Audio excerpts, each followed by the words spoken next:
following is a presentation of TFNN.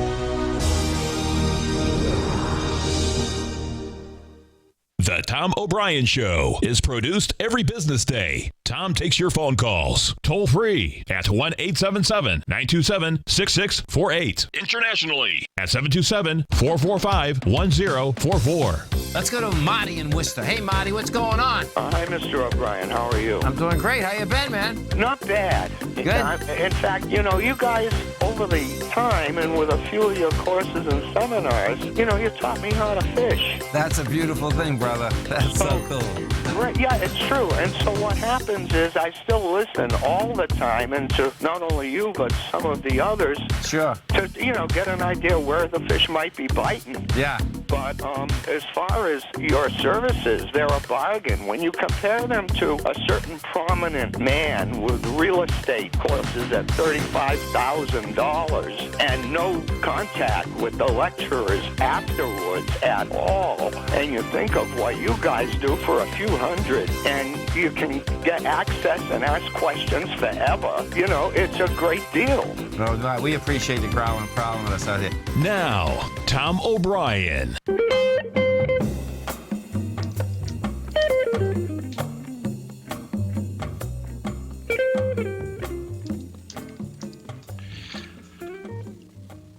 Welcome to the Tom O'Brien Show. Tom is taking a break today. I'm John Logan filling in, and you'll be honored by listening to David White on the next hour. I believe he's filling in for Tom from 4 to 5. I do a show every morning called the Global Market Pulse. You're always welcome to drop by from 8 to 9 every morning. Try to, on my show, just kind of give a lay of the land before the market opens and look around the globe and the usual suspects, and then try to get a slant on the U.S. equities market, and then hopefully be able to drill down into some individual instruments within that S&P market and try to find some edge for you.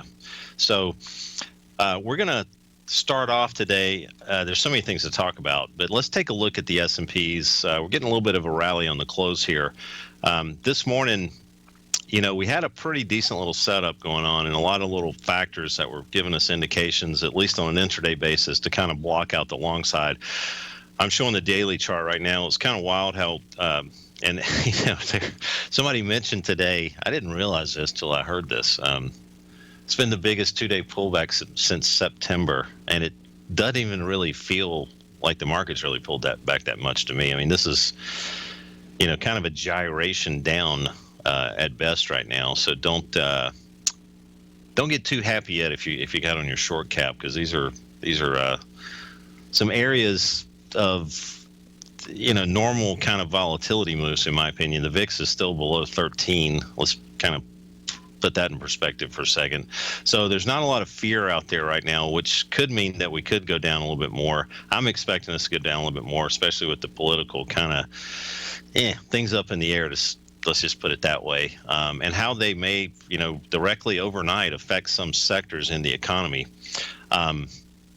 So that being said, we were a little bit more short-minded this morning than long-minded. I didn't quite get the target in one day that I was looking for, 2256 down below on the S&Ps on the futures. But we really had just an awesome place to play defense, in my opinion, on the short side, putting stops above, giving a little room, maybe the 78, 79, 80s of the world, and looking for some more downside moves here. Here's the 240s. I usually try to show 3 time frames in the morning on some things I'm talking about, sometimes only 2. We rarely drill into the ultra short-term time frames of what I'm looking at, because I don't feel like a lot of times they're appropriate for people to even think about, because they're pretty much not something to count on during most of the day on ultra short-term time frames. So we kind of look at more long-term setups. But let's take a look at the 240s. We still really haven't even had any type, and I kind of look at the 240s a lot. We started breaking down below 2288, 2290, and really haven't even had any new demand areas happen here. So I dismantled a strangle that I was long, which means I was long puts and calls, kind of unloaded the calls the other day and left the puts on, actually added some puts to it. I was too ashamed to tell people that. But today I was looking for a little bit more downside, but I still feel like we could drift a little lower. So I'm trying to hang in there and just kind of let this thing breathe a little bit more on the downside. If we get past 2256, which I'm hoping that's an initial target, and again, this market could go straight up again, I really believe we could see 2224 like easily and quickly. So, the market's still not technically breaking down on the intermediate or long term whatsoever. And we need some breaks to start having people at least scratch their heads, and especially a lot of portfolio managers, what's the risk? What's the reward and what's the risk? Is the risk to just keep being long right now? And is the reward to keep being long right now? And, how do I mitigate that risk? So a lot of things going through a lot of people's heads right now, considering that we've kind of broken out and then kind of pulled back to about where we've broken out now. This is where you kind of test some nerves out there. And they usually don't let you have any free lunches. So you guys know that for people who are long, they just kind of, when they test their will, they really test their will. So keep all that in mind. We've had a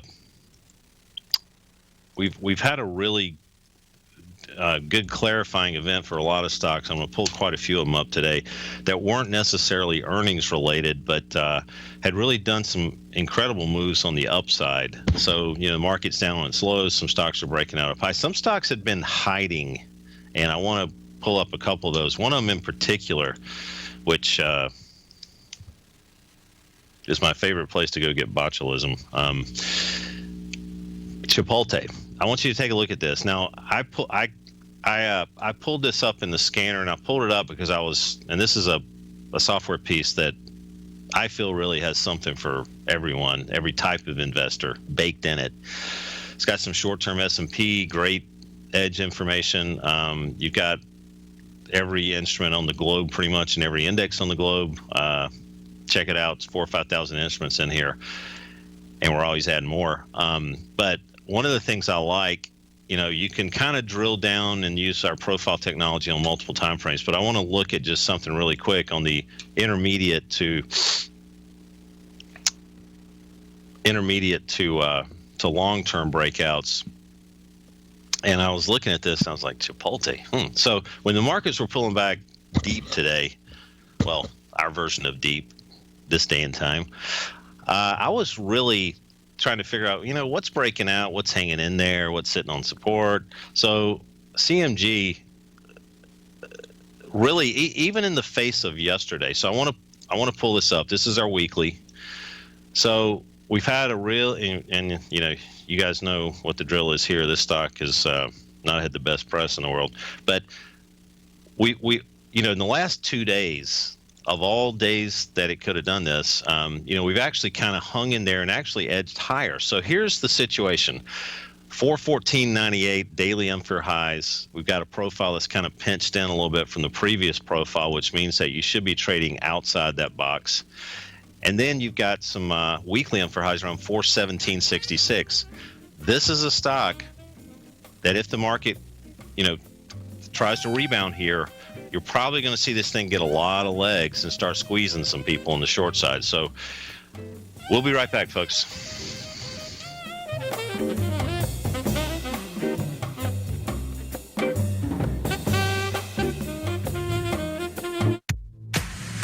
If you're an active trader looking for that extra edge when it comes to trading and investments, then now is a great time to get a 2-week free trial to Tom O'Brien's daily market letter, Market Insights. Tom O'Brien's daily newsletter, Market Insights, comes out every market day at around 9:30 a.m. and provides Tom's daily commentary on the broad market, including the Dow, NASDAQ, and S&P, plus specific trade recommendations. There's even an update published most afternoons to keep you informed about the day's market activity. He'll give you the entry price, price target, and stop price of each stock and option trade. With Market Insights, there's nothing left to guessing. For all the details and to get your 2-week free trial to Market Insights started today, visit TFNN.com.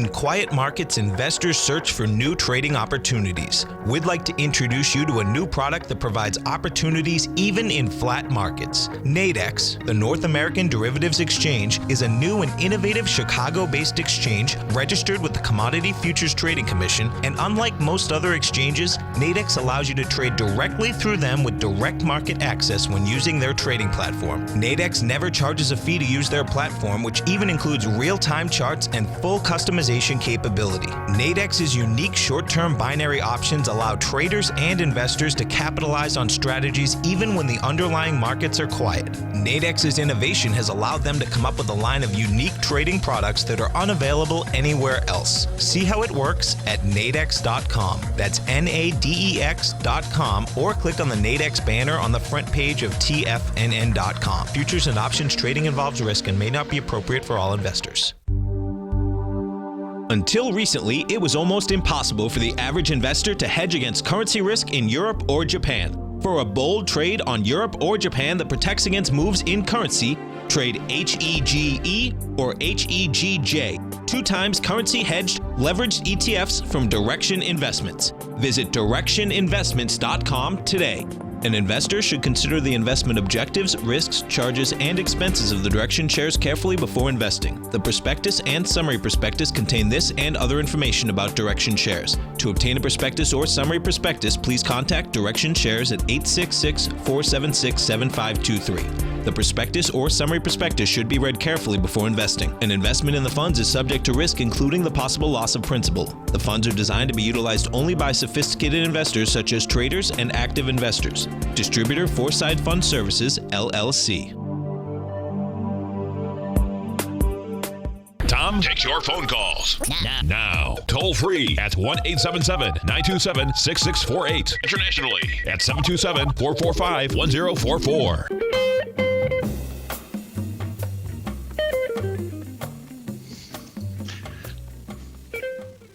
Hi, guys. Welcome back to the show. I'm John Logan, filling in for Tom O'Brien. I do a show every morning from 8 to 9. Please feel free to come by any morning. Check us out. There's so much to talk about today. I have so many notes, and I'm like, how can we cram these into the next 40 minutes here? Steve Rhodes was actually saying something earlier about the XLV and some of the leading indicators on that, so we want to hit that. But, in days like today, and I was looking at our scanner and just trying to pick out, some of the things that were not cooperating with the move down. We were kind of sitting on the lows, and I was like, what's breaking out? What's bucking the trend? And what's bucking it relative to our kind of meaty part of the bell curve, volume at price type analysis that we do. And, Abbott Laboratories was in there. And Chipotle Mexican Grill, we talked about that one. I think that, I'm not into buying stocks a lot, but that one may be worth a little bit of a. I know we've had a little bit of a move up already, but I think that thing could move a little bit here, especially it's kind of a relief pop outside of profiles for the first time in a long time. But Abbott Laboratories, I was looking at this one, and I'll tell you a somewhat funny story, I guess. So. Obviously, Trump kind of more of a relief than he's going to take care of every drug company in the world type scenario. Had them all in the White House. If you guys are living in a cave, I'll go ahead and tell you this. He had them all in the White House today. And Abbott Laboratories obviously kind of enjoyed that. But last week, this is the weekly on Abbott Laboratories, and we've had, and this is the daily. So not a bad situation yesterday, kind of portending a little bit today, and then you get the breakout. And now the cool news is you got a chance to play defense on the breakout, 41.29. And, I think it might have a little Teflon-coated situation relative. If the rest of the market does pull back, you've kind of had a stock that's been spinning around up here above weekly profiles. Now you got the new leg up. And I think you're going to see some follow-through with this, regardless of what the broad market does. But I will tell you the funny part of the story. I mean, I trade the S&Ps, and I had left Abbott Laboratories up on my chart, and I forgot that I left it up there, and naturally my eyes gravitate to my screen, whatever I'm doing, like some junkie, and I'm always trying to figure out what the S&Ps are doing. Not that I focus on them entirely, but I saw the Abbott Laboratories chart, and I had a little, like what, and I thought it was the S&Ps, and I was screaming in terror for about a minute there, but then quickly realized I was an idiot and had the wrong instrument up.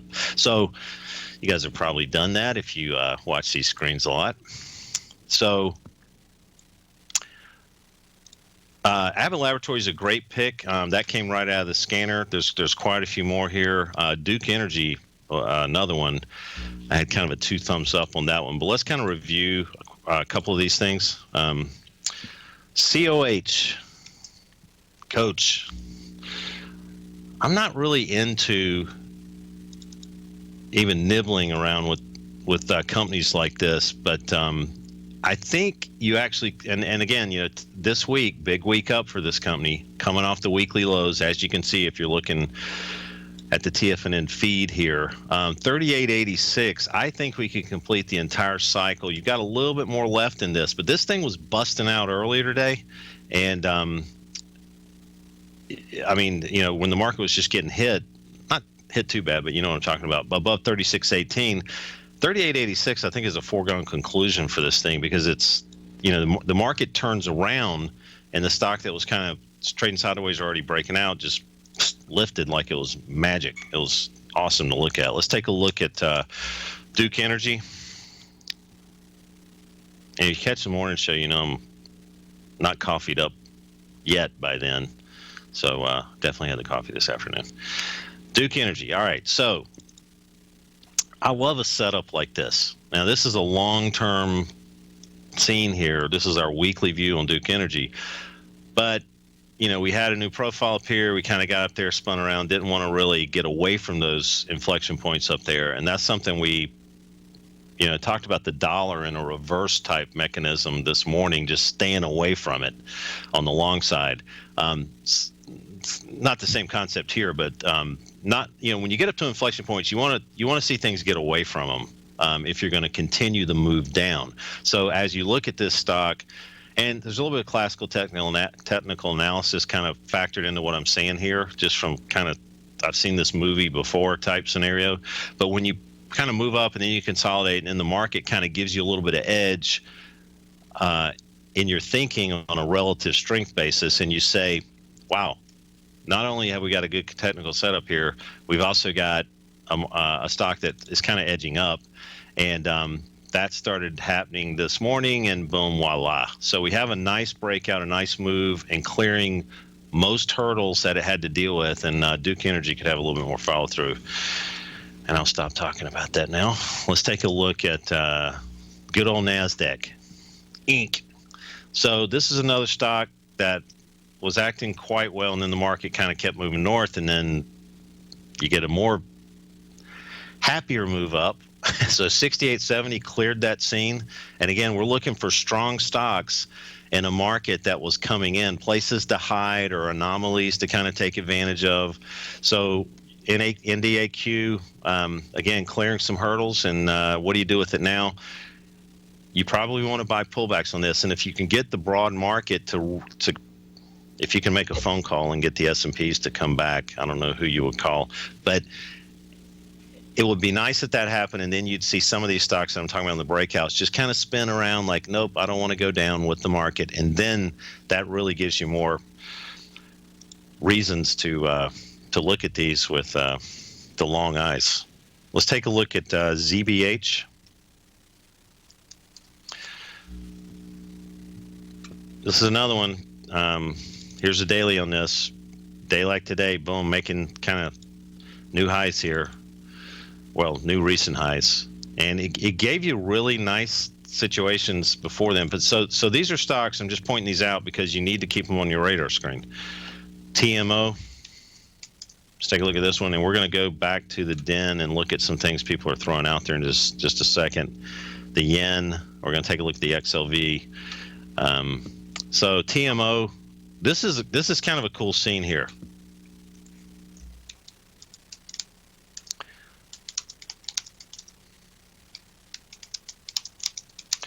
Okay, I'm just getting a couple of things inputted here so I can see them a little bit better.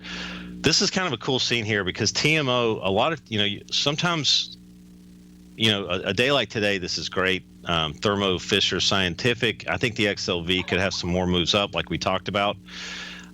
But when you look at, 148.31 crossing that border back in action, we kind of use that as a little bit of this is our weekly view, by the way, use that as a little bit of a resistance area. Now you've got the good news. Now you got the powerful move back in the balance area. Now, 148.31, you can orient stops below there. Here's today, just kind of opening up and not looking back. What a move. Wow. I was going to use a certain adjective there, but I didn't. You can use 148.31 as a floor. But this showed up on the scanner intraday, and we're going to talk about how to find those little opportunities when we come back within that product.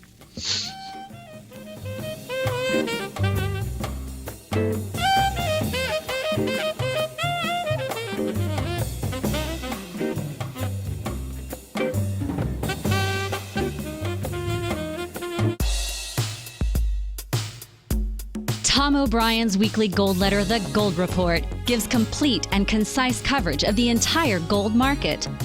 Inside, you'll get Tom's commentary on gold, the dollar, the rand, the bond, the XAU, the HUI, and detailed coverage of nearly 25 mining stocks. He'll give you the entry price, price target, and stop price of each stock trade. The Gold Report is a long-term newsletter where the focus is on building real wealth through the management of a successful portfolio of gold stocks. With a lifetime of knowledge and almost 12 years of writing his informative weekly newsletter, The Gold Report, Tom O'Brien can provide you with the important market information to help you make better trades in the gold market. Don't let the next bull run in gold pass you by. To get a month-long free trial to The Gold Report, an $85 value, visit the front page of TFNN.com today. Today, it's hard to tell if the economy is coming or going. Regardless, I want my money going in the direction I choose. If that's your stance as well, then you want to know how Everbank can help keep your money thriving just the way you want. Is growing your money a priority? Everbank is committed to a yield pledge promise to pay high yields on your checking, money market, and CD balances. Looking to diversify? Everbank ingeniously developed accessible ways to spread your money around the world into foreign currencies and even non-FDIC insured metals. And when it comes to your wealth, they bring a highly experienced and global perspective to help you manage it. Everbank's financial philosophy flies in the face of the status quo. They believe your money's performance should not be determined by today's economic circumstances, but by the drive to rise above them and create opportunities that favor your objectives. If that excites you, like it does me, call 1-855-750-4051 to find out what they can do for you. That's 1-855-750-4051. Call them today. Everbank is a member FDIC and equal housing lender. Hi, I'm Steve Rhodes, host of the Trader's Edge heard daily at TFNN.com and author of Mastering Probability, a daily investment and trading newsletter service that I send out each morning by 8 a.m. My morning newsletter service covers exactly what the markets have been doing since last night's close, providing you with an edge on your trading day ahead. You get actionable trading ideas, including the exact entry, stop, and profit targets. Plus, I'll teach you the patterns and hidden market correlations that will make you a better trader. As a subscriber, you'll gain access to my 90-minute money management workshop, where I'll teach you the secrets that'll save your assets. The bottom line, I've got your back, including a 30-day money-back guarantee. See for yourself the type of analysis I provide each trading day by signing up for Mastering Probability today. With nothing to lose, this is an offer you should not pass on. Mastering Probability can be found under Trading Newsletters on the front page of TFNN.com.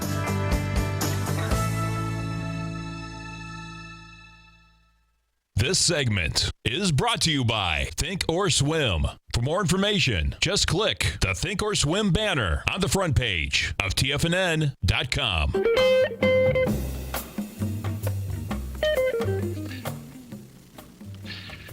Hi, guys. Welcome back to the show. I'm John Logan, filling in for Tom O'Brien today, and I do a show every morning from 8 to 9. Just come by, listen. We cover a lot of usual suspects before the market opens and try to give you a little bit of a global view to try to make some decisions on the S&P specifically, kind of get an edge which way those things might go, and then how to drill down into the underlying instruments of the S&P and really find more edge to try to increase the probabilities. We have a great tool that we've developed in my company. It's called TAS profile scanner. Tom advertises on his site quite a bit, and it's really, I hate to sound like a total salesperson here today, but it's got something for everybody. If you're a short-term trader, long-term, intermediate term, really just kind of is probably too much in this particular product. We should separate some things out. We're actually trying to pull out an S&P day trading system out of it right now. But feel free to give it a spin. A lot of times people's comments on the software is, once they kind of get it, it's hard to really trade without it. And I usually wake up every morning screaming in terror anyway, but if I wake up and don't have the scanner, I definitely do that. All right, so I've done the sales job here. Here we go. So let's take a look at a couple other stocks I found when the market was pulling back today that were really good anomalies and things to just kind of keep an eye on. Let's pull back to I think David White and I have a similar fetish for this stock, Microsoft. Let's hit that really quick, and then let's take a look at the yen. We're going to take a look at the VIX, a couple of things coming from the den, and we're hopefully in the last segment we're going to talk about wheat, Kansas City wheat, CBOT wheat, and I think another commodity that I'm forgetting right now. So Microsoft. All right, so day like today, and I'm going to pull up the scanner. I'm going to show you a custom sort that I put in here called, let's see, where's it at? Uptrend support. So obviously there's been a lot of stocks in uptrends lately, and technically when you have market down moves like this, and I hate to even call it that because it seems like just a normal gyration when you look at the percentages, you want to look at stocks that are strong, that are either breaking out like the ones we looked at earlier, Coach, Duke Energy, the NASDAQ, Chipotle, my favorite place to get botulism. But when you look at, this sort called uptrend support, these are stocks that are kind of empathetically been strong, but empathetically kind of coming back to areas of inflection points that you can hopefully, again, orient stops and play defense on the long side. And you want to keep turning the rents the same way until these things technically change their tune. So Microsoft has been one, and it's right on the sort here. It's in this particular sort, and let's pull this up in these signals. So when I look at the grid here, what it's telling me is we're at the top of a weekly profile, and we were in an uptrend, and we're pulling back, and we have a chance to look at it as a support situation. So this has been one, as soon as we started breaking out in the old days, back in 2016, I remember those good old days. You've got 53, that breakout, and then that retest, and we really have kind of used those dailies to regulate this trade up and not really get out of it. I mean, there's been really no reason on an investment level to get out of this stock. And that's easy to say kind of looking backwards. I understand that. But the whole time we've been doing our morning show, this has been a company that I think has really gotten their heads screwed on straight. They're going to run a lot of people out of business in their wake. 64.10 was that last breakout. Now you've got the market giving you that, okay, let's pull back. And you might say, all right, I've bought the high. I've been the one to buy high prints on stocks before. And I hear that. I've done it too.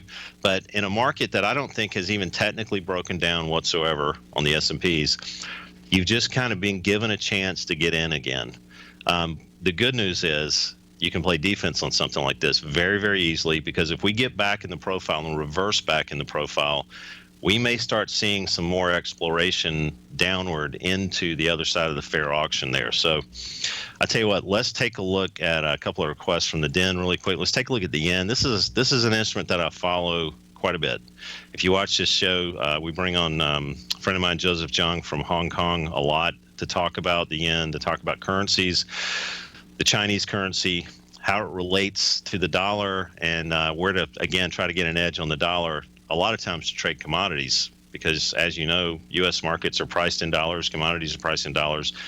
If you can get some default moves in commodities based on that dollar analysis, that's another piece of the puzzle. So for instance, we looked at gold from the short side last week around 12.10, 12.11 on the February contract. And the reason we started looking at that is because it started giving indications on that default dollarish relationship, because the dollar was doing a certain thing, gold was at really good move up, had reached some areas to try to play defense, and all these related to a combination of currencies, the underlying instrument, the profiles, inflection points themselves, and the fear just kind of going out of the marketplace at the same time. So we try to put a lot of those things together in the morning, not to try to make it too complicated. But going back to the end, did I get out in left field? I think I did. 111, 67, 68.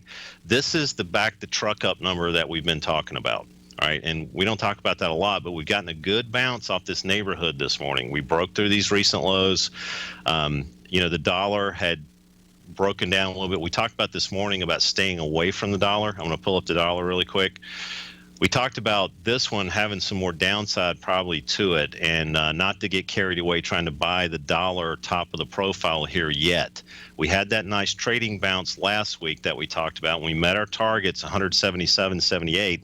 That were the marks that we broadcast in the morning for that trading bounce, but didn't like how we kind of reversed right back down into it, and we had some pressure on it today. But the yen was a little bit more riper situation to just kind of wait patiently and wait for it to come to you. And we have had a decent little bounce here, but again, the more important factor of what I'm saying is when you enter these possible solutions for trading, you want to increase the risk reward scenarios. That's the name of this game. I hate to map it to casinos, but if you go into the casino and you bet the same way, they will take your money. All right. So when you feel like you have more edge and you're at these major inflection points, this is about how you kind of get through the minefield every day.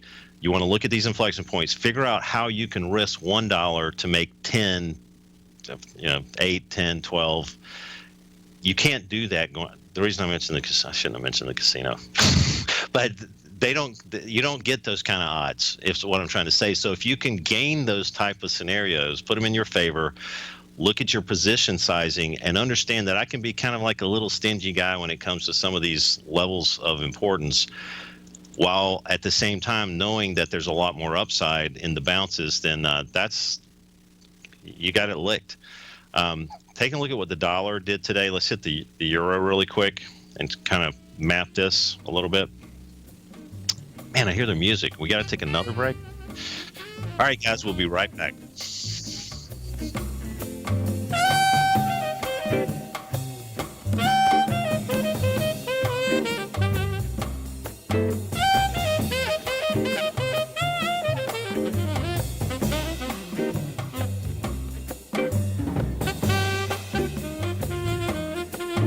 Many of our new listeners have heard about the Tiger's Den, but wondered, what exactly is it? The Tiger's Den is a lively community where professional traders and investors can meet, exchange ideas and information in a comfortable, moderated atmosphere. Hear all of your favorite TFNN shows, plus see all the charts as they happen live during those shows, and have access to all those charts. You can test drive the Tiger's Den absolutely free for 30 days. It will greatly enrich your knowledge of these markets. Details on the Tiger's Den are on the front page of TFNN.com. Tiger TV is an exciting way to experience TFNN programming. See high-definition video, giving you crystal clear charts, as well as seeing some of the faces of TFNN's highly acclaimed financial experts with crisp, full-fidelity sound. Catch Tom O'Brien, John Logan, Steve Rhodes, Basil Chapman, Larry Pesavento, Think or Swim, David White, Andy Hecht, and Daryl Martin in crystal clear, high-definition audio and video. Tiger TV, exclusively at TFNN.com.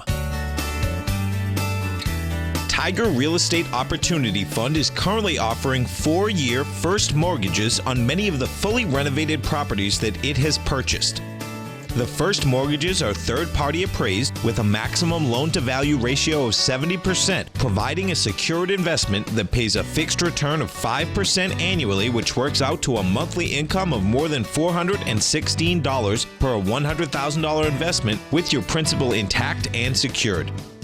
These 4-year first mortgages are perfect for anyone looking for a secured investment that provides monthly income much like a CD. For more information, email tigerfund@tfnn.com or click on the Tiger Real Estate Opportunity Fund banner along the right side of the tfnn.com homepage, or call our office directly at 877-518-9190. There's a limited supply, so act now. The Path of Least Resistance is David White's daily trading newsletter, and if you're looking for active trading ideas, then now's a perfect time for a 30-day free trial to this powerful daily trading advisory service. David uses his years of trading experience to offer his subscribers his trading ideas each morning in his Path of Least Resistance newsletter. Using a combination of equity trades along with options, David keeps his subscribers up to date with all pertinent market information with intraday afternoon updates when warranted. Don't miss out on this great chance to get a 30-day free trial to David's daily newsletter, The Path of Least Resistance, with no obligation to pay anything. David has been delivering solid recommendations for his subscribers recently, and if you'd like to see the type of newsletter he delivers every morning, then visit the front page of TFNN and you'll find The Path of Least Resistance under Trading Newsletters. For all the details and to start your 30-day free trial today, log on to TFNN.com now. Tom takes your phone calls now. Toll free at 1-877-927-6648. Internationally at 727-445-1044. Tom O'Brien.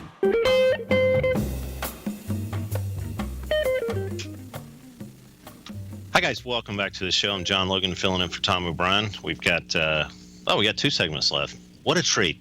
And I think we've got John from Philadelphia on with us. John, are you there? Hey, John Logan. Good afternoon to you. Hey, good to hear from you, my friend. What are you up to? I am dazed and confused as always. I hear you. I'm with you. Are you in North Carolina as we speak? Yes, I'm still staying put here for a while. I'm getting ready to get on the launching pad again and get back over to Asia though in the next week or so. But you are a trooper, I tell you. Hey, it's I'm getting older. It's not as easy as it used to be. Hey, John, I wanted to ask if you could pull up the March contract of Kansas City wheat futures. Specifically, I'd like to see what the weekly TAS profiles look like and kind of what the character of that is. Reason being, this commodity has carved out a base after a prolonged bear market, and we've got minimal acres planted in winter wheat last October, and there's emerging drought in Oklahoma into southern Kansas as we speak. So this is a sort of setup by which crop failures can finally start to occur that would eat into all the commodity that's in storage, kind of overhanging supply. So does the weekly tell us anything? Man, I can't believe. Like, had you seen this before? Oh yeah. What I'm showing. Oh my!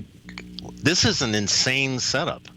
I thank you for bringing this up. This is an incredible setup. I mean, I know we kind of broke above profiles a couple of weeks ago, but that's what stops are for. We kind of dive back in here, but the good news is right now you've had a profile appear below price action in the algorithm, and you've had that kind of little dipsy do here, and now are sitting right at, to me, looks like a decent little launching pad for this to really move north. Is that what you're kind of seeing? Yeah, well, that's it could happen. That's what I'm trying to at least be prepared for the possibility. Exactly. I got to tell you something too. I've not been the bullish type on some of the grains. If you listen to me in the morning, I've just kind of been looking for areas to sell. I actually bought some soybean calls today. I never do that. That's an indicator possibly in itself that I actually. Holy cow! What were you eating last night? I know. I can't believe I did it, but I did it. But again, I like this Kansas City wheat a lot too, because we've got some decent support here, and we're sitting right on it. So that means, obviously, like I was talking about last segment, risk reward scenarios are where it's at. I mean, thanks for bringing this up. I'm definitely putting this on the radar screen now. What else is on your mind? Maybe you could just pull up the Chicago wheat, the ZWH7 contract, just to see if it's similar or subtly different. I'd be curious about that. Let's see. Let me make sure I got the right time frames here. It kind of reversed back up into the daily profiles. I mean, we obviously have kind of looked a little goldish here, like gold kind of got up into the weekly and for highs the other day and came off. But I like the move that happened on the close too. I mean, like kind of putting the stake in the ground and at least getting back into the daily balanced area is a big deal. I think we could at bare minimum race back up into the 430s, 433, and you can take a shot. I mean, getting a reverse back up there would just be launching paddish looking to me, and I'd be looking to really trade breakouts heavy above that 430, 433 area. But I think you can base some trades with defense below 420 right now. Excellent. That's very cool, John. I'll just mention, just fundamentally speaking, that the potential drivers here. Kansas City wheat right now near bear market lows. Acreage planted is at 100-year lows. Frankly, there's never been less of this stuff planted because there's just too much hanging around. Right. But there's this emerging drought in the southern plains, and that is exactly the setup that occurred in winter 05 into 06 when Kansas City wheat rallied 50%. And then just to kind of get a handle on how crop failures can come out of the blue, I found it instructive to look back at 2010 when in June, July that year, the Russian grain belt suffered a massive wheat crop failure, and of course there was a price spike then too. So just a heads up on those possibilities. No, I like that. I mean, I like that in concert with what we just looked at. But what are you? I don't know. Did you look at any acres planted type situations a lot? Because nobody around here even bothered to drop wheat in the ground this winter. Well, that's right.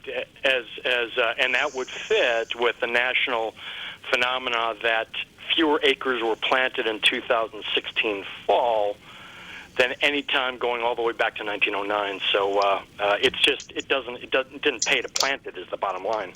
So I should have bought calls on wheat instead of soy. Okay, I'm starting to get. It's not too late. You can do that in the morning. Well, what else? You got anything else? Because I mean, it's always a joy to hear what you have to say. Yeah, that's the one that just jumps out at me as incredibly low risk, potentially very high reward. Okay. But the odds of it is that I can't define for you. So. Well, how would you? What strategy would you use to kind of try to take advantage of this kind of thing that's spinning around in our conversation? Would it be kind of more of a lottery ticket thing, or like buying? I'll tell you, just to be example, I'm looking right on Tiger TV, John. So I see your profiles on the daily, 240 and 60. Just for what it's worth, when I was in the den earlier today, like 1 o'clock, I bought a pair of the March Kansas City wheat futures, and my idea would be, okay, get a pair. If it starts to work, rallies by the next dip, in other words, add to it and build a larger futures position. That would be the kind of that's the way that I've seen big profits pan out in emerging big bulls. And of course, I have no clue if it's going to occur, but the possibilities exist. It's interesting you said that, because I don't think people are getting everything out of really the crux of what you're saying. What John just said, John from Philadelphia said, is one of the hardest things for people to do is add to a winning position, believe it or not. But that's how big traders make their whole year. I mean, and again, that can, you can add up, and then it can go the other way. You have to just be money management conscious there. But that is the mark. A lot of people will double down. That word dollar cost averaging, they should ban that from the universe of financial rhetoric, because it's doubling down on a bad position is what it is. That absolutely applies to leveraged speculation, absolutely.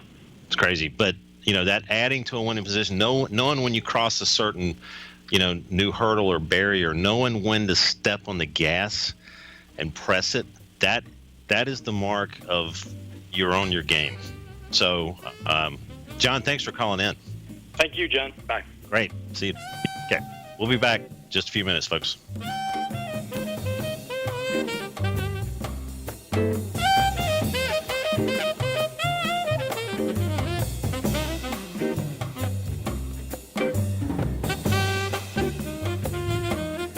Larry Pesavento has just started his brand new service, Fibonacci 24/7, and he's already delivering content to his subscribers on a daily basis when the market's opened and even on weekends. Each Monday, you'll receive Larry's written report that provides detailed commentary and a summary on the charts and videos that Larry sends out. And throughout the week, when warranted, Larry will send out via charts or videos or both the key markets that he is watching during the day. This will be up-to-the-date, active trading information that will help you in your daily trading. In Larry's first week alone, he sent out 25 charts, 6 videos, and a full report to his subscribers in just 1 week. If you're a technical trader that uses patterns and retracements to trade, then Larry's service Fibonacci 24/7 is something that you must try. Right now, new subscribers can get a full 30-day money-back guarantee. With nothing to risk, sign up now to Larry Pesavento's Fibonacci 24/7 by visiting the front page of TFNN.com under Trading Newsletters. Since 1984, Basil Chapman has been using the Chapman Wave methodology to advise traders of his expert market opinion.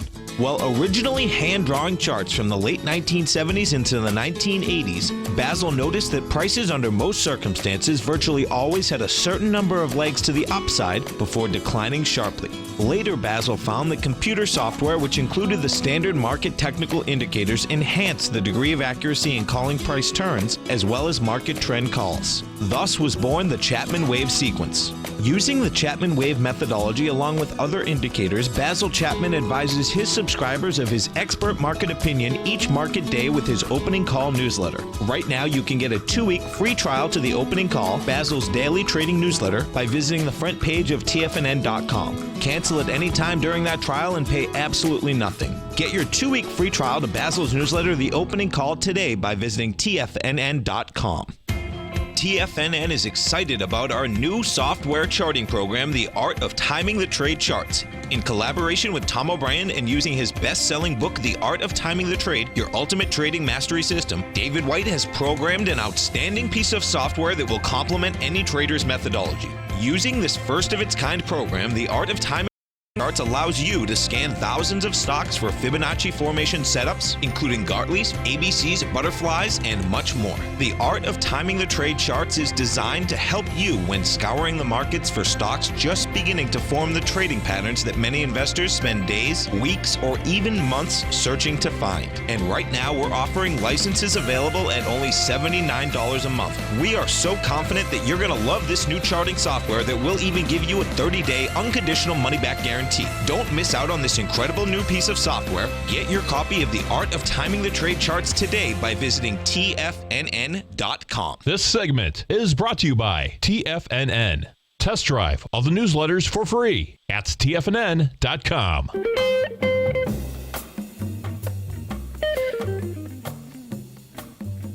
Hi, guys. Welcome back to the show. I'm John Logan, filling in for Tom O'Brien today. I do a show every morning from 8 to 9. Just come by, check us out, and I think you'll get a lot of value of it, especially before the market opens. We try to cover quite a bit, usual suspect type currencies, futures, stocks, market edge. And I was looking at the S&Ps today. I mean, what a pretty good move off the bottom here. I think we're just kind of waiting for more news. I'm really hoping and thinking that we're going to get down to 2256. That's kind of my goal off the defense off, just to kind of recap on the market itself above defense around 2280. I've still got some puts on myself. And, it's interesting how the more you trade, the more you want to see things go down. Anything, stocks, options, mutual funds, the whole 9 yards. And that's because things usually fall faster than they go up. And traders like to compress their time frames on how long they actually or are forced to be in the marketplace. So think about that, and don't fall in love with always shorting things. I mean, there's great opportunities. Obviously, in the last 6 years, there's been some stellar opportunities on the long side, and there still could be. So don't fall in love with shorting things. That's my social justice statement for the day. All right, we talked about this morning a couple of stocks you can put in your grandkids' account, but not on the long side, on the short side. Bed Bath & Beyond was one of them. It actually rallied today. Kohl's is another one. I found these off the scanner. These are stocks that just are slow death, and you got to be looking for areas still to kind of short them. But I will say on Kohl's today, KSS, another brick and mortar situation that you know what the drill is there. I'm not going to belabor that point, but 39.69. Last 2 days kind of rallied up, closed on the highs. This is the kind of classical technical action especially in a market that's down. You might not want to continue to short this right now based on that alone. So we've kind of had some indications. The next place to short it, in my opinion, considering what I just said, probably be 41.43 on KSS. Bed Bath & Beyond actually rallied today too, but not much. I mean, just kind of came out of the gate early, and didn't want to go down the market, and kind of popped its head up. So kind of a similar situation, 41.34 on Bed Bath & Beyond. All right, a couple other stocks that we wanted to kind of look at here. SLB, Schlumberger. So you know what the drill is on oil. This was in the scanner as a stock that was, or it's an oil stock, obviously. It hadn't really bucked an uptrend really since, what is this, January of 2016. So again, turn the rents the same way. You've got an inflection point to play defense, high risk reward. I think oil actually could pop. The dollar might have a little bit more downside move to it. I mean, this Trump thing is just unsettling, period, to currencies across the board. When you don't know how to price currencies, how do you price markets? And these things all connect together, and that also goes to commodities, which drives some of these. That's the underlying MO for a lot of these oil stocks, obviously. So Schlumberger has pulled back to support 83.19, and you've got to be looking at this, in my opinion, as a strong instrument, pulling back with the market empathetically to an area you can go long again. And I'm actually kind of bullish on oil. So that's the drill there.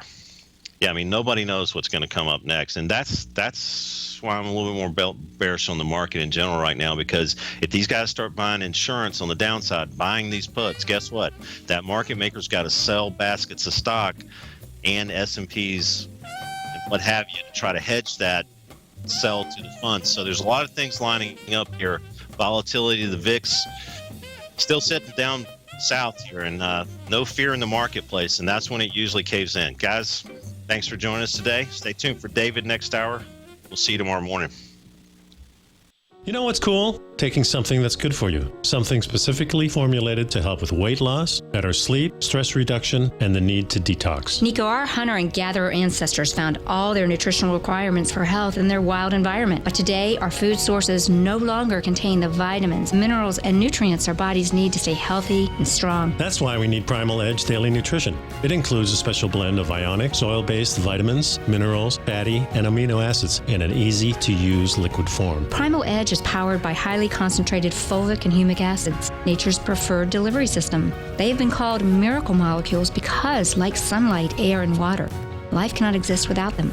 That's right, Paige. They ensure we receive all the nutrition we need to be healthy and thrive. We take it every morning. Primal Edge, formulated and approved by Nico and Paige of Living a Primal Lifestyle. Buy it today for just $89. Click on the Primal Edge banner on the front page of TFNN.com.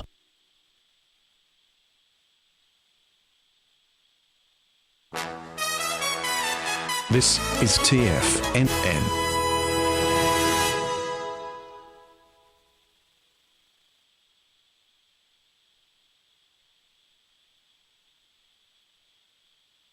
The following is a presentation of TFNN. The Tom O'Brien Show is produced every business day. Tom takes your phone calls toll free at 1-877-927-6648. Internationally at 727-445-1044. Let's go to our man Dave in Clearwater. Hey, Dave, Happy New Year. What's happening, man? Happy New Year to you, my brother. How are you, sir? I'm doing great, man. How you been? I am doing well, man. I'm doing well. Can I throw a quote out at you? Sure.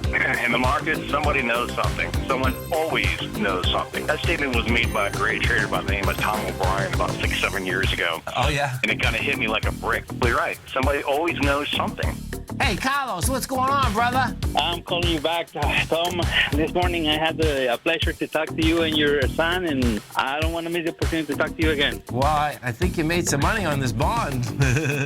Oh, yes, Tom. Your newsletter helped me. That's a beautiful thing. We appreciate you growling and prowling with us out here. Now, Tom O'Brien.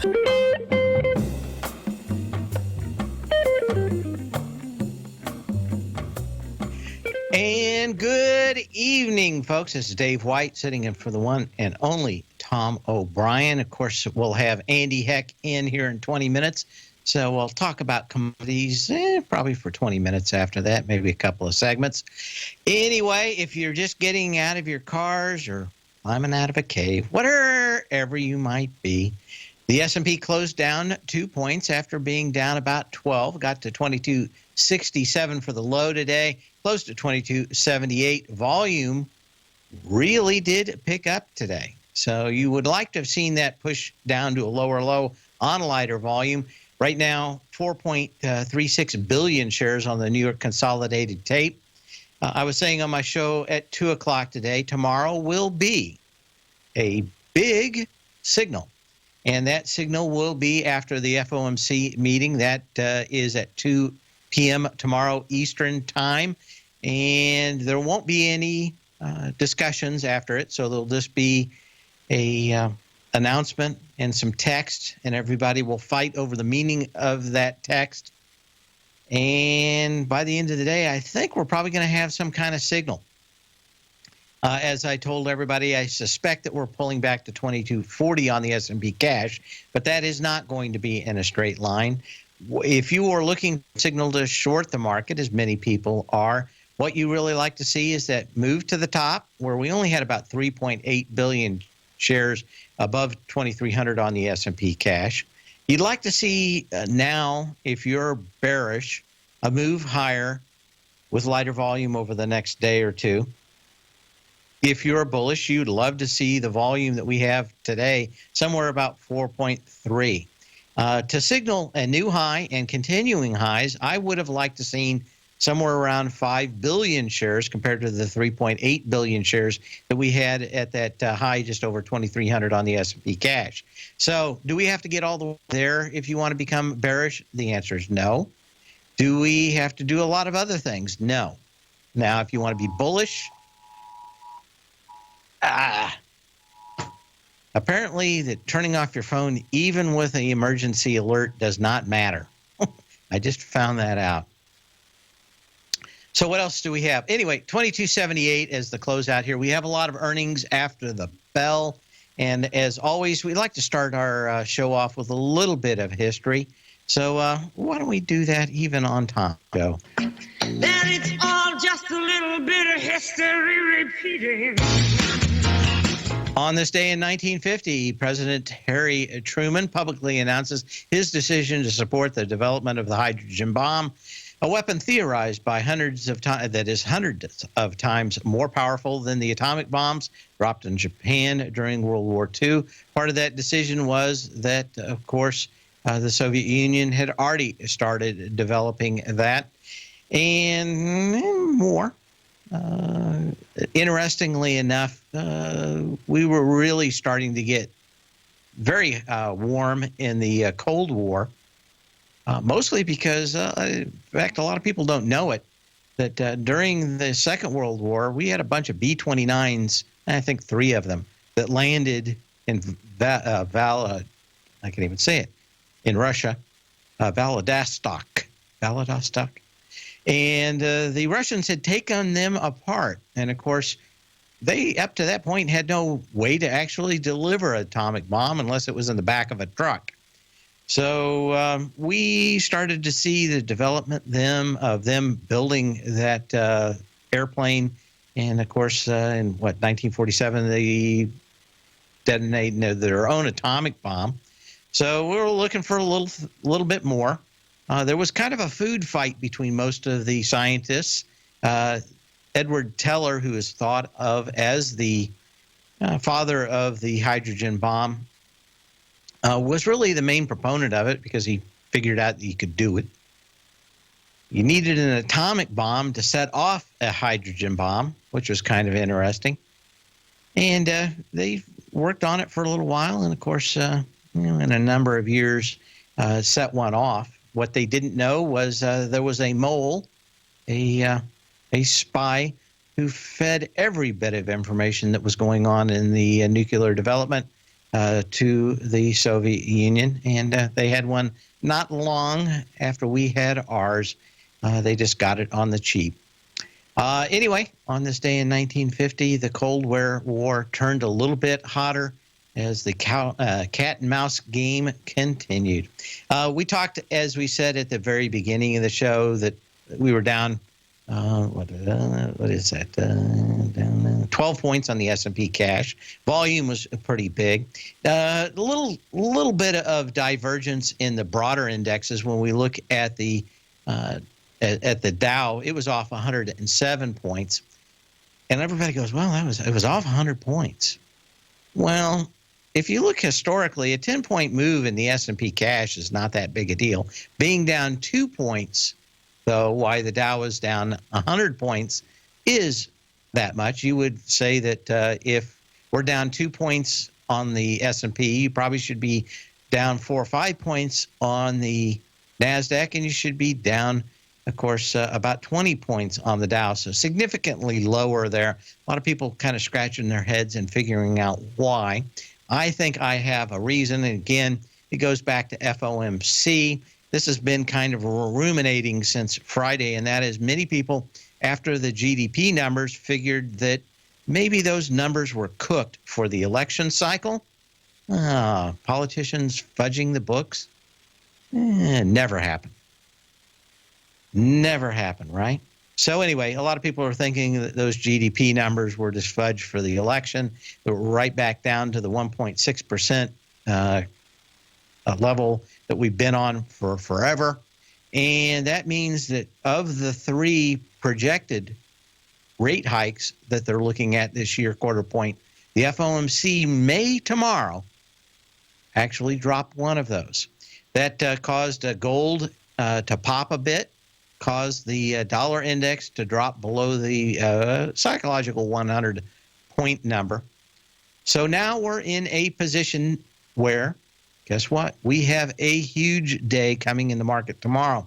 That is, if anything means that we close lower, if gold reverses, if the dollar reverses, we're going to have some very big signals in the market. We'll talk about this, and then when we come back, of course, we'll have Andy Heck at that time. So it'll be a great time for all after this short time out.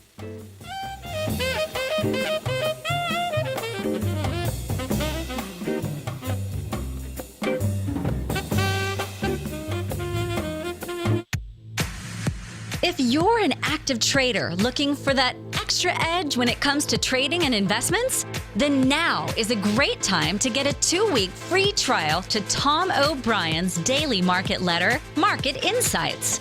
Tom O'Brien's daily newsletter, Market Insights, comes out every market day at around 9:30 a.m. and provides Tom's daily commentary on the broad market, including the Dow, NASDAQ, and S&P, plus specific trade recommendations. There's even an update published most afternoons to keep you informed about the day's market activity. He'll give you the entry price, price target, and stop price of each stock and option trade. With Market Insights, there's nothing left to guessing. For all the details and to get your 2-week free trial to Market Insights started today, visit TFNN.com. Has the current market volatility continued to stop you out of trades when the market spikes against you?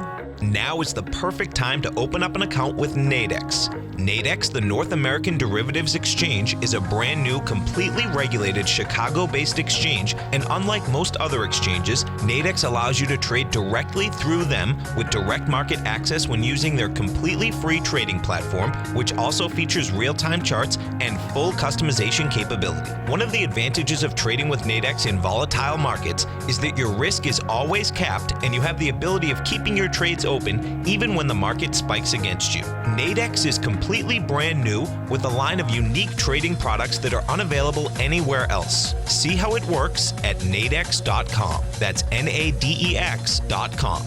Or click on the Nadex banner on the front page of TFNN.com. Futures and options trading involves risk and may not be appropriate for all investors. Are China A shares hot or not? If you trade China A shares, now may be time to take a closer look. Trade CHAU or CHAD, Directions Daily CSI 300 China A share bull and bear ETFs. China A shares in either direction. Visit directioninvestments.com today. An investor should consider the investment objectives, risks, charges, and expenses of the Direction shares carefully before investing. The prospectus and summary prospectus contain this and other information about Direction shares. To obtain a prospectus or summary prospectus, please contact Direction shares at 866-476-7523. The prospectus or summary prospectus should be read carefully before investing. An investment in the funds is subject to risk, including the possible loss of principal. The funds are designed to be utilized only by sophisticated investors such as traders and active investors. Distributor Foreside Fund Services, LLC. Tom takes your phone calls now. Toll free at 1-877-927-6648. Internationally at 727-445-1044. And we're back. If you're just hopping into your car today, well, a lot of stuff going on. But guess what? We got earnings today. Advanced Micro already out and down a little bit, maybe 50 cents. Also tonight, Anadarko Petroleum. Maybe Andy will have some comments on that. Boston Properties, Electronics Arts is out flat as far as I could tell. Illumina, the DNA company, Oclaro, and United States Steel. And Andy knows that what that gentleman said in the Cuban hotel. Michael, we're bigger than United States Steel. How you doing, Andy? I'm doing good. Started off with a quote from The Godfather. Oh, my favorite movie. I like that. I agree. It's got United States Steel. There are certainly the best lines ever. Speaking of movies, David. That's why I'm really good on that, isn't I? I said that was a segue. That was the best. See what I did there? Segwayer. Is that a word? Segwayer. Segwayer. You are a segue extraordinaire. Anyway, okay. I did go to see the movie Gold this weekend, and I rarely go to the movies. I actually, after I was inspired, first of all, by you when you told me that the movie was coming out, and I was inspired after writing the article for Seeking Alpha and doing the show last Tuesday on BRIEX to see the movie while it was fresh on my mind and in my head, and it was interesting. Have you seen it yet? I have not. You have not. Okay. Well, I'll tell you, they took a lot of literary license, but I think it was more than literary license. I felt like the screenplay or the script was written very close to the actual BRIEX scandal situation. But then a couple of Hollywood attorneys got their claws on it, and they basically rewrote the whole thing. So, Placer Dome and Newmont Mining became Newport Mining, and there was so many things. They switched so many things to protect them against lawsuits or defamation type suits. You know what bothers me the most in a movie? What? When they give the phone number out. What year is this? Is it 2016? Oh, it's 2017. We still get numbers like 555-5555. You got to call that number. It's on the cell phones. Everybody knows that's a phony number. Can't we just agree that we'll give a few numbers out there that don't belong to anybody that we can actually use that aren't 555? Wow. Why don't you send a quick email off to Hollywood? That's what turns my crank, Andy. Anyway, tell us more. So anyway, Anyway, the movie was interesting. It was kind of like, I thought it was going to be kind of like, Wall Street meets Indiana Jones. But it was kind of like The Wolf of Wall Street meets Leaving Las Vegas meets Indiana Jones. So it was kind of interesting. Matthew McConaughey I like him. He's a good actor. Hey, listen, his 3 or 4 minute appearance in The Wolf of Wall Street was classic. You mean him sitting at the table in the World Trade Center at lunch? Yes, yeah. that was amazing. That was the best scene in the movie, I thought. Mm-hmm. But he gives a good performance. He's kind of like a strange. Have you ever seen the movie Leaving Las Vegas? I know you've probably read the book, the Hunter Thompson book. No, I saw the movie. You saw the movie, right? So he's kind of like he kind of plays a character like the Hunter S. Thompson character a little bit in there. I mean, it's entertaining. It has a Hollywood ending. And it tracks the story very loosely. But the message is there. Be careful what you invest in. You know what I mean? It certainly. So, well, gold had a nice pop. Didn't have anything to do with the movie today. I was very concerned about it yesterday. I wrote in my newsletter that I thought it had 24 hours to get back in above 1,200 or that it was in real trouble. Kind of a nice pop today. It must have listened to you. I was getting ready to short it if it would stay down. So, yeah. It must have listened to you. Well, gold is looking a lot like it did last year at this time. But, February was the really crucial month in gold where we put up I have a weekly chart up here. We opened February last month at 1118 and we closed February at 1239 after trading up to 1260. So February was a very big month, and the market action in January looks a lot like it did last January. So, the moment of truth starts tomorrow for gold, and I think if we're going to move in February. And, well, we've got the FOMC meeting tomorrow at 2. Yes, I don't think they're going to do anything, but I think here's my thought. I don't know if you caught the top of the show. I didn't. Okay. GDP numbers were right back. Maybe everybody's thinking that the GDP numbers weren't real, but maybe a little cooked for the election. And maybe those 3 interest rate hikes maybe turned to 2. At least that's what I've been listening to other people kind of think, that maybe it'll be a little dovish tomorrow because the GDP numbers were right back to what they had been for the last 5 years, which is 1.6. Well, if there's a whiff of dovishness, gold's going higher. That's my view. Right. If there's a whiff, we could see 1250 on gold very easy. I mean, the key level in gold is about 1242 here. You get a dovishness tomorrow. This thing can move. Silver is more interesting than gold today. Silver's that speculative metal, Dave, and it's really kind of honed in on people coming. And I like the gentle rise in open interest here. Silver's kind of broken out in the next area of resistance on the charts, up around $19. So be interesting to see silver spike up to 19, and then it can do what it always does and turn around and go back down to 16.5. And crush the very soul out of the people that trade it? That's what it loves to do. Absolutely. Absolutely. That was a great country song. She ripped my heart out and stomped that sucker flat. I always thought that was kind of maybe gold and silver out there. Absolutely. They really grab you and just crush you. They do, but it's a volatile world out there, and people are not used to. It's going to take months and months for the market. Markets are, I think you'll agree, are a reflection of politics and economics around the world, and politics changed dramatically less than 2 weeks ago in the United States and around the world, and it's going to take these markets a long time to get used to this new president. I was talking to John from Philly this morning, and he told me he used the best line that I've heard in a long time. He quoted Moses Malone, who said, the Philadelphia 76er who died too young at 60 in 2015. And I think Moses Malone said something like 75% of the battle takes place under the net. And I think that's what you're seeing now from the new administration.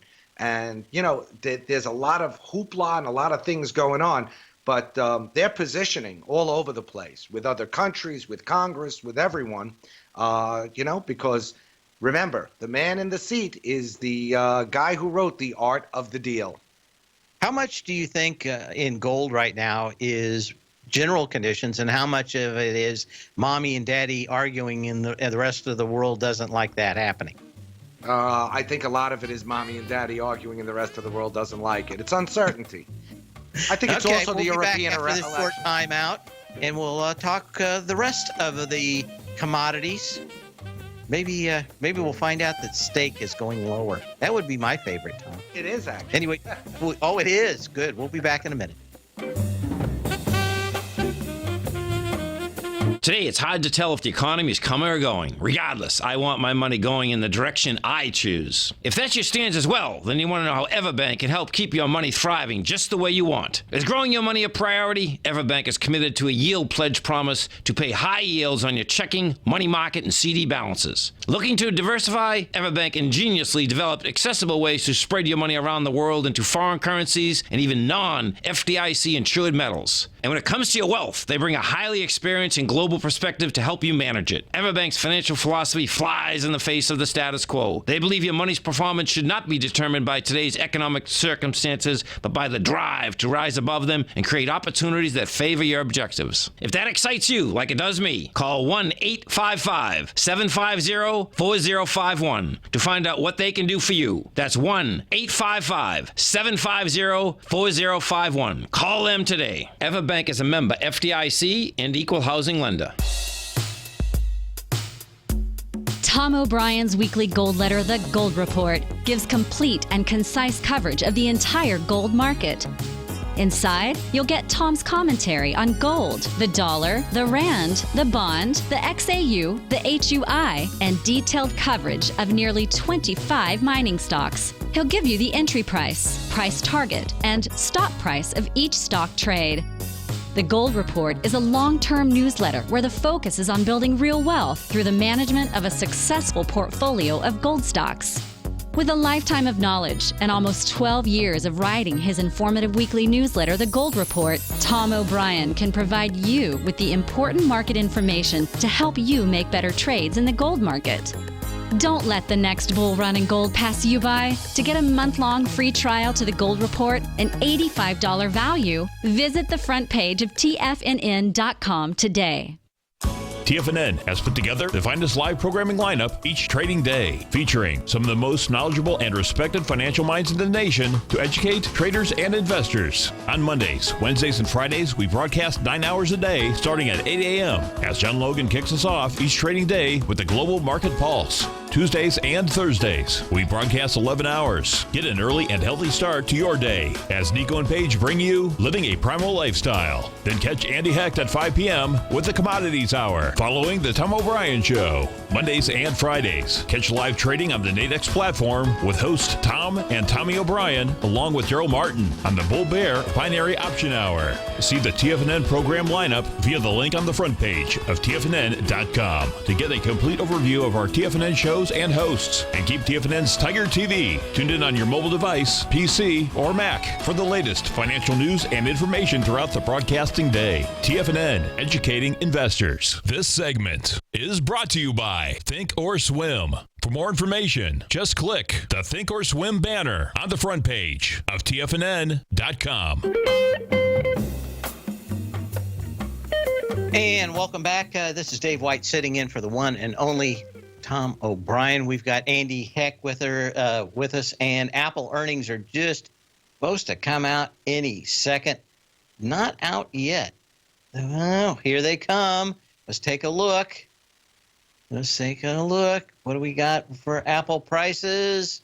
Up $2. Up $2. So we'll take a look here. They're going to bounce around for a little while.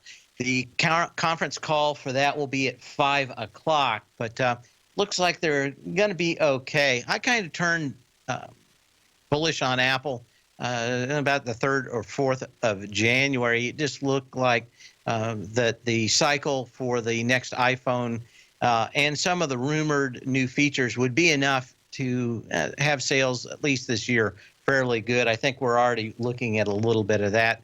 Apple is up $3. Andy, we're back to you. Here I am. So, what do you want to talk about? Which commodities? What turns you on today, Dave? What's steak? All right, I got the chart up here of steak. Last week I was on Tom's show and I mentioned that feeder cattle started moving lower, and cattle were kind of sitting up around between 118 and 120 a pound. Feeder cattle, more speculative contract, kind of told us that these things were coming off. Today we're down to about 114 on the April contract. We've come a long way. We've come from under $1 up to 120, but it seems like we've hit a short-term high here in the cattle. But for those pork lovers, it's still expensive, still up there, hanging near the recent highs at around 70 cents a pound. And that's up from 40 cents. Why is that on pork? Basically, I think just in general, we got a little bit more overdone in the cattle on the speculative side. Nothing really special to report in pork. There's a lot of suckling pigs around this year. There's a big pork population, and pork is cheap relative to cattle in the nearby contracts. So, with pork being cheap, it increases demand. I look at the price differential between live cattle and lean hogs, or the what's for dinner spread, I like to call it, Dave. It's the price of April live cattle divided by the price of April lean hogs. And the long-term norm is about 1.4 pounds of pork for each pound of beef value. We're up at around 1.65 pounds of pork, which means that pork is cheap relative to beef. Consumers are wise economists, and when they go to the grocery store or the butcher shop and they see the sticker shock of steak and the relative cheap price of pork, it draws them towards the pork, and that keeps the pork price steady relative to the beef price. Okay, what about natural gas? Because I'm looking at this thing, and I've got the first decent signal, at least in the charts in the UNG, that would show maybe a possibility of a low here. It's a possibility. The problem with natural gas is fundamental, and that problem is we're running out of winter. Longer term, I like natural gas because there's a new demand vertical, which is LNG, and I think that's going to, with lower regulations are a blessing and a curse for the price of natural gas for the producers, because it's going to lower their production costs, which means they're going to be able to produce more, which might increase volume of production. But we have a new demand vertical, and that's long term. But for the short term, and when you're trading natural gas, that's all you care about is the short term. It's all about weather. It's all about inventories, and it's all about the fact that, hey, it's February 1st tomorrow, and 2 months from now is April 1st, and the heating demand season is over, and we start getting injections into inventory again, and that is weighing on price here. Also, it's really not that frozen cold out there. We're not seeing 10 degrees below in Chicago and 25 below in New York or Boston. So we're seeing temperatures around the freezing mark, still heating demand season, but not like we saw in February 2014. So that's weighing on price here. It's got to hold this 311, Dave, because there's a double bottom there right now, and if we go through there, could get ugly. So we'll see what happens with the numbers. Maybe some light support here. We came in about 10% lighter than the July 9th low for volume on the UNG. Not enough for me to ever pull the trigger out here, but it was slightly bullish. And like I said, that's probably the first signal we've had that even is slightly bullish that I can see since we came off that high, and it tanked back on, what is that, the 3rd. Right. So that's kind of it. The energy hasn't been that big. We have a sexy gap on the chart there, on the daily chart and on the weekly chart between December 30th and January 3rd. And that's been a target for a lot of people taking long positions. But I have a feeling if the inventory, if the storage reports come out a little weak, around below 150 BCF withdrawal this week, we could see some downside action here. We're probably about 5 or 10 minutes away from the API numbers. What's crude doing? Crude right now is up 28 cents, sitting very quietly. I'm kind of torn in crude. On the bullish side, I like that spreads are tightening. You know, we're seeing the contango really shrink. So the deferred premiums have come down dramatically when compared to the nearby contracts. That's on both the WTI and the Brent crude. So that's a kind of a positive for crude. But the problem with crude that I see is that open interest is very large. And the spec interest is very large. And I think a lot of that's on the long side here because of the OPEC deal. Now, open interest is naturally large because we're seeing a lot of producer hedging above $50, but we also have longs in this market. So right now, crude oil, Dave, as far as I'm concerned, $50 to $56. We're in the middle of the range pretty much. You know, not much pulling it. You got something pulling it up, something pulling it down. I don't think it's going anywhere. It's in a period of consolidation. And after the wild action we saw in price over the last couple of years, maybe that's a good thing. Is there any FOMC meetings coming up? Any other thing that would really move this other than maybe the dollar? What, crude? Yeah. Well, I think the dollar is going to really probably move precious metals. The crude has been insulated from moves in the dollar, really, and it's kind of been concentrating on fundamentals and on OPEC. I think one of the interesting things, usually the gasoline crack spread makes its low sometime in February and then starts rebounding. It is higher than it was last year at this time. And if those crack spreads are to show some signs of life and move away from current levels to the upside, that could provide some support for crude oil because, you know, when you go to fill up your car or heat your home, well, you don't heat your home because you're in Florida. But, you know, those of us who heat our homes and use oil, we use heating oil, and you know, when you get on a plane, you're a consumer of jet fuel. We're all consumers of the oil products. So if the oil products start showing some signs of life and increased demand, I think the most bullish thing on the horizon, Dave, for crude oil is if Congress and the president can agree on an infrastructure building project, because that is going to boost GDP. It's going, you know, infrastructure building. Hey, metals, minerals, and energy are necessary. You want to hang on for the next segment? Sure. Okay, we'll be back in a minute. We're going to get to Apple, which has been up pretty well, 4.5 million units. So sales pretty good. It's a little, 53.4 billion pounds. Pretty good deal. We'll be back after the short timeout.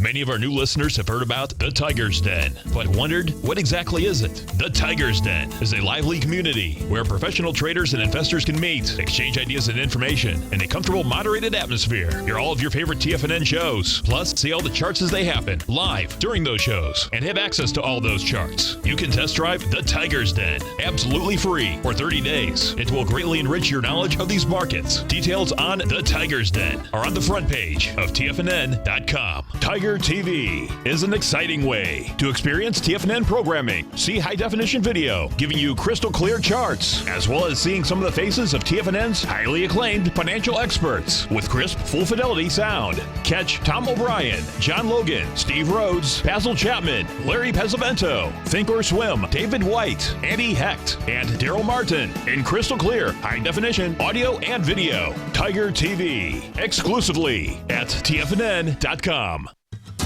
Since 1984, Basil Chapman has been using the Chapman Wave methodology to advise traders of his expert market opinion. While originally hand-drawing charts from the late 1970s into the 1980s, Basil noticed that prices under most circumstances virtually always had a certain number of legs to the upside before declining sharply. Later, Basil found that computer software, which included the standard market technical indicators, enhanced the degree of accuracy in calling price turns, as well as market trend calls. Thus was born the Chapman Wave sequence. Using the Chapman Wave methodology along with other indicators, Basil Chapman advises his subscribers of his expert market opinion each market day with his opening call newsletter. Right now, you can get a 2-week free trial to the opening call, Basil's daily trading newsletter, by visiting the front page of TFNN.com. Cancel at any time during that trial and pay absolutely nothing. Get your 2-week free trial to Basil's newsletter, The Opening Call, today by visiting TFNN.com. Hi, I'm Steve Rhodes, host of the Trader's Edge heard daily at TFNN.com and author of Mastering Probability, a daily investment and trading newsletter service that I send out each morning by 8 a.m. My morning newsletter service covers exactly what the markets have been doing since last night's close, providing you with an edge on your trading day ahead. You get actionable trading ideas, including the exact entry, stop, and profit targets. Plus, I'll teach you the patterns and hidden market correlations that will make you a better trader. As a subscriber, you'll gain access to my 90-minute money management workshop, where I'll teach you the secrets that'll save your assets. The bottom line, I've got your back, including a 30-day money-back guarantee. See for yourself the type of analysis I provide each trading day by signing up for Mastering Probability today. With nothing to lose, this is an offer you should not pass on. Mastering Probability can be found under Trading Newsletters on the front page of TFNN.com.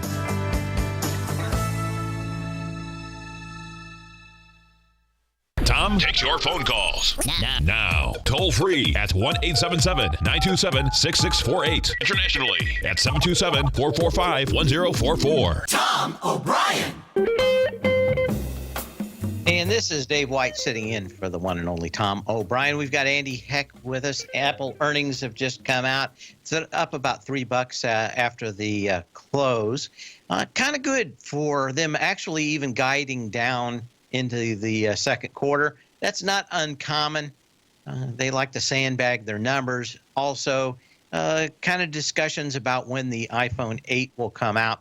Probably the worst part is that Apple didn't do better and take Samsung on. Many of the people that have previous version iPhones previous to the 7 have still not upgraded.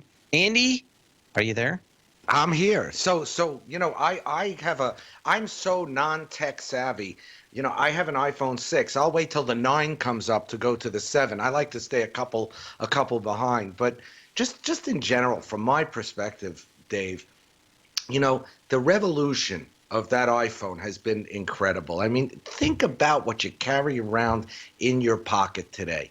You have, and I'm not doing an ad for Apple here. I'm doing an ad for just technology in general. I walk around. I have my computer, my email with me. I have the markets with me at all times. I have a camera to take pictures of things. I have a phone. It's just an incredible technological advance. And when I think back, to when I first started in the business, car phones came out a couple of years after I started, and the cell phones were these. Remember those giant clunky things? It's just amazing. It's just amazing to me. Where I wanted to go with this is there's a lot of rumors about new features, and I wanted to pass one by you. One of the new features, a lot of reason I suspect this is up, is that they're talking about one that could be recharged. You wouldn't have to put it on a pad. You just could maybe have it a few feet from the pad. It would still recharge, so that you could be in your car and leave the phone in your pocket. You could have a recharger that would recharge it in your pocket. Literally through the air. And that's what a lot of people are thinking about. I don't want to have to plug it in. I just want to set it on my end table, and maybe in the drawer there's the recharging pad. It's within a few feet of it. That's enough.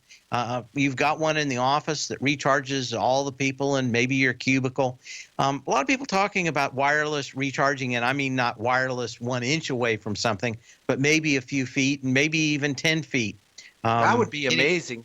Because one of my biggest problems with my iPhone is, when I leave the Bluetooth on when I'm driving around or something, it drains the battery pretty quickly. And I have usually so many apps going at once in that thing that, it just the battery life is not as long as I'd like it to be. So that would be amazing.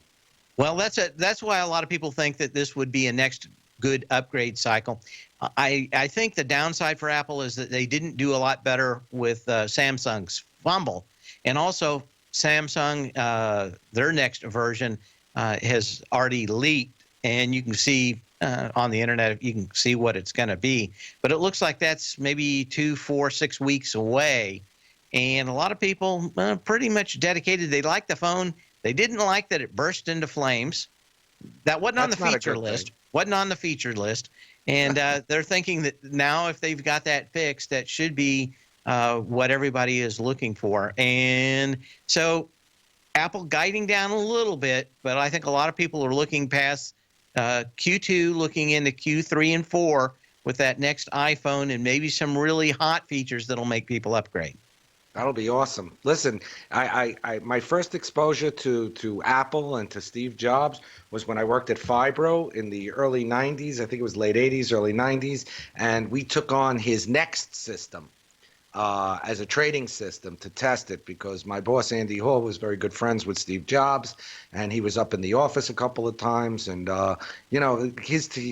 he was an amazing guy. But I think Tim Cook has done a good job, taking the baton from him. And well, he certainly hadn't introduced any new products. I understand that, but he's certainly maintaining the status quo, and the company the earnings are still pretty spectacular, wouldn't you say? Yeah, and that is what kind of disturbs me if you're looking for higher prices.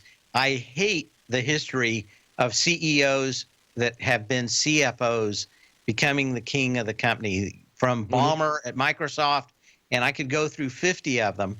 It seems like if you want the CEO to leave, exit stage left, but it's going to take him 2, 3, or in Bill Gates' 10, 15 years to sell through his shares. You want somebody that you're more willing or interested in it being stable than making a lot more money. Right. And you had 10 years of Microsoft going sideways. It's not uncommon. I'd say 80 or 90% of the time that you get a CFO in there, there just isn't that poker player mentality. You've got to kind of – I've always thought of it as the difference between Spock and the captain, and then you've got McCoy. McCoy would be the guy that was over there throwing his money away on craps. He'd be broke in 5 minutes. And, of course, Spock would have some kind of logical way of betting at the tables, but it would just be, maybe break even. And maybe Captain Kirk, he'd have really some kind of idea where he could somehow game the system, right? Right, like Priceline, right? Right. There would be something. There would be something where they saw a way to grow the company and were willing to take a risk. I think bean counters, there's a mentality that just does not let them take the risks that they really need to take to grow a company. Now they can keep the company going sideways for a long time like Ballmer, but the history has been very poor for CFOs that have become CFOs. I mean, can I say it right? CFOs that become CEOs. Yeah, and that makes sense because there's a different skill set necessary. The CEO is the chief marketing man. He's also the chief strategic person in the company. He sees the big picture, whereas, as you said, the CFO is basically a glorified bean counter. We've got a couple of minutes. Can we talk about grains? We can always talk about grains. We got lots to talk about grains always. And we're coming into 2017. We're every year is an adventure in the grain markets, Dave, because the new crop, the world has become more and more reliant on bumper crops every year. The one consistency that I see in the USDA reports every week and every month is that demand for grains, soybeans, corn, wheat, everything is at record levels. And we've had no problems because we've had record harvests lately. The first year we're going to get a problem, a drought, something like that, crop problem, crop disease, we are going to see some explosive grain markets. Now, the one interesting thing I'll tell you about corn and soybeans, as you can see on this daily chart I have up here, since August, we've been making higher lows in soybeans, and the same is true in corn. We've been making higher lows. In wheat, we made a significant low in December, and we've been, the activity since then has been kind of constructive. But if you look back, through the summer, it's been kind of consolidating. At first, a downward tilt, now a little bit of an upward tilt.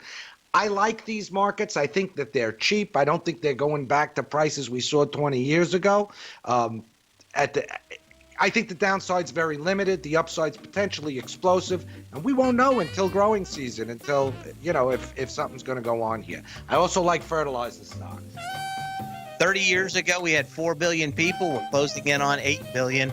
It seems to me that grains will always be a growth industry. That is Look for forward sure. to the show here at the top of the hour, and we Thanks, will Dave. be back for the short timeout. Larry Pesavento has just started his brand new service, Fibonacci 24/7, and he's already delivering content to his subscribers on a daily basis when the market's opened and even on weekends. Each Monday, you'll receive Larry's written report that provides detailed commentary and a summary on the charts and videos that Larry sends out. And throughout the week, when warranted, Larry will send out via charts or videos or both the key markets that he is watching during the day. This will be up-to-the-date active trading information that will help you in your daily trading. In Larry's first week alone, he sent out 25 charts, 6 videos, and a full report to his subscribers in just 1 week. If you're a technical trader that uses patterns and retracements to trade, then Larry's service Fibonacci 24/7 is something that you must try. Right now, new subscribers can get a full 30-day money-back guarantee. With nothing to risk, sign up now to Larry Pesavento's Fibonacci 24/7 by visiting the front page of TFNN.com under Trading Newsletters. David White's newsletter, The Technology Insider, is focused like a laser on finding the next big things in technology. If you had invested only $10,000 in Microsoft in 1986, you'd have been a millionaire by 2000. Disruptive technology like Microsoft's is the key to these massive long-term profits, and the Tech Insider is the vehicle from TFNN to capitalize on these opportunities. This is the go-to newsletter that identifies, monitors, and profits on mostly little-known cutting-edge companies with great long-term prospects. David's experience is as an inventor of Emmy-winning animation products for TV and Hollywood that propelled a company public. Match that with 14 years as a full-time trader, and he's uniquely qualified to guide you through the light-speed world of ever-evolving high-tech. If you're ready to ride the next big technology bull market for less than $40 per month, log on to TFNN.com and get your 2-week free trial to the Technology Insider. Get in on the ground floor of the next big thing today. Tiger Real Estate Opportunity Fund is currently offering 4-year first mortgages on many of the fully renovated properties that it has purchased. The first mortgages are third-party appraised with a maximum loan-to-value ratio of 70%, providing a secured investment that pays a fixed return of 5% annually, which works out to a monthly income of more than $416 per $100,000 investment with your principal intact and secured. These 4-year first mortgages are perfect for anyone looking for a secured investment that provides monthly income much like a CD. For more information, email tigerfund@tfnn.com or click on the Tiger Real Estate Opportunity Fund banner along the right side of the tfnn.com homepage, or call our office directly at 877-518-9190. There's a limited supply, so act now. Join Andy Hecht as he shows you how to make money in commodities. The Commodities Hour, next on TFNN. And this is Dave White sitting in for the one and only Tom O'Brien. Of course, we were off 2 points in the S&P cash, but more than 100 on the Dow. So a lot of people kind of scratching their head about the difference.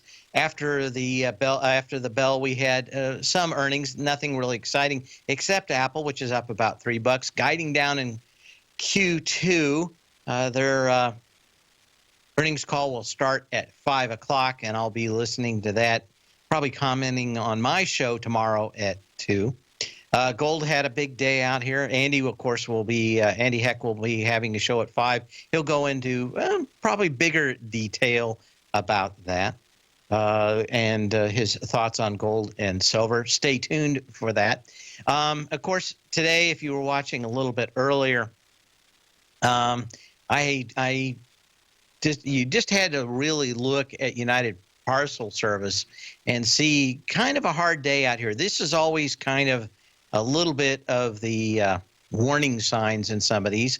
I've got to give it the losing horn as the big loser of the day.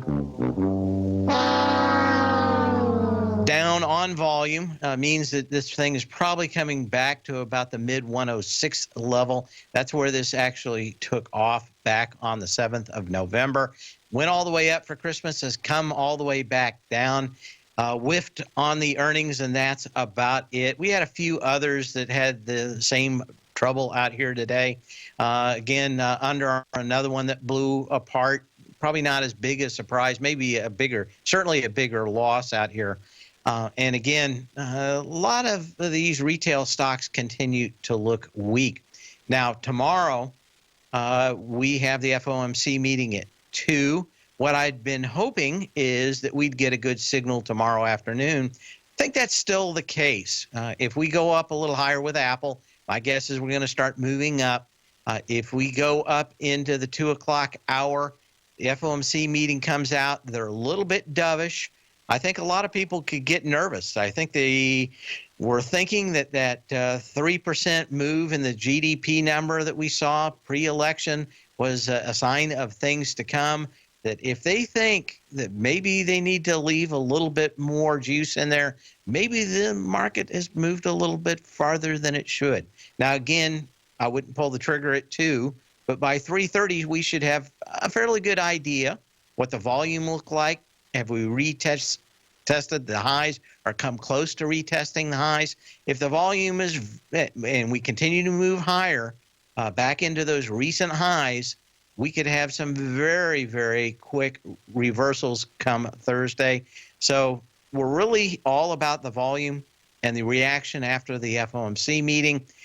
Should have a bullish first half of the day, of course, with Apple, it still being 11 or 12% of the NASDAQ. So, we're probably looking up a little bit. That's what I was looking at. Thought that even from Friday and Monday on my show, I was saying, you know what? I want one more bounce up here. I want that bounce to be light if I'm going to pull the ripcord on some shorts. I do have one position. I like it. We have a couple of positions in some of the weaker NASDAQ stocks, longer term in the Tech Insider, which, of course, are both my newsletters. You can go to the front page of TFNN and check out with a 30-day free trial. Just go on there. My show's every day at 2, and we talk about a wide variety of subjects at the very beginning. And, of course, just go to charts at the end. Always, you can check out the new version 2.0 of The Art of Timing the Trade. It's also on TFNN. But if you've read Tom's book and you're wondering where to go next, always a good place to start. Hang on for the Andy Heck Techno Commodities show for the next hour. And I'll see you tomorrow to 2 p.m. Same bat channel, same bat time. Remember to sell when you can, not when you have to.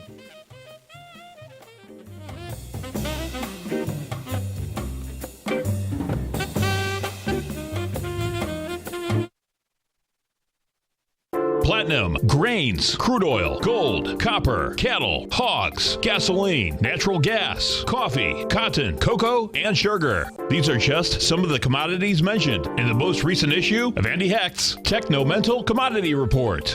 Andy publishes his weekly newsletter every Thursday morning, where he breaks down the commodity market and provides his subscribers with specific trading recommendations based on his trading methodology. By signing up for a free trial to the Techno-Mental Commodity Report, you'll get a full 30 days to try out this powerful newsletter service and see for yourself the types of trades Andy has recommended for his subscribers. When you sign up for a 30-day free trial, you're under no obligation to pay anything. And should you decide to continue, you will lock in the low rate of only $79 a month. Sign up right now for the Techno-Mental Commodity Report and make sure you're ready to catch the next big trade in commodities. For more information and to get started today, visit the front page of TFNN.com.